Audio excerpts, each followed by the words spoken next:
பேண்ட்ஸ்ல கிராச் ஏரியால holes create ஆகுதுன்னா அதுக்கு மல்டிபிள் ரீசன் இருக்கு. அதுல ஃபர்ஸ்ட் பாடியோட ஸ்வெட்னால ஓவரா ஸ்வெட் ஆயிட்டே இருக்குன்னா கிராச் ஏரியால ஸ்வெட் டெபாசிட் ஆயிரும்.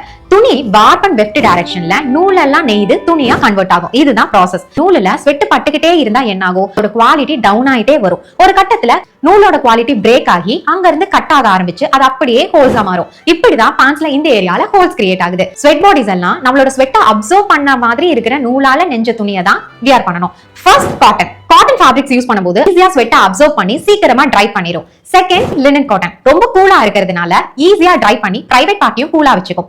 Third bamboo fabric anti bacterial இதோட ஃபைபர்ஸ்ல இருக்கிறதுனால நம்மளுக்கு எந்த ப்ராப்ளமும் வராது. பிரைவேட் பார்ட்ஸ்ல பாக்டீரியாஸ் எதுவுமே தங்க விடாது. சோ ஈஸியா ட்ரை பண்ணிரும். பாடி ஸ்வெட்டா இருக்குன்னா கண்டிப்பா இந்த மாதிரியான ஃபேப்ரிக்ஸ்ல உங்களோட பேண்ட் வியர் பண்ணும்போது பேண்ட்டும் கிளியாது, உங்க பாடிக்கு எந்த ப்ராப்ளமும் வராது. இப்போ இந்த வீடியோ சேவ் பண்ணிக்கோங்க. மோர் இன்ட்ரெஸ்டிங் டிப்ஸ்க்கு நம்ம சேனலை ஃபாலோ பண்ணுங்க. அண்ட் நிறைய விஷயங்கள் காஸ்டியூம்ல கத்துக்கணும்னா நம்மளோட ஃபேஷன் டிசைனிங் கோர்ஸ்ல அட்மிஷன் போடுங்க. பாய்.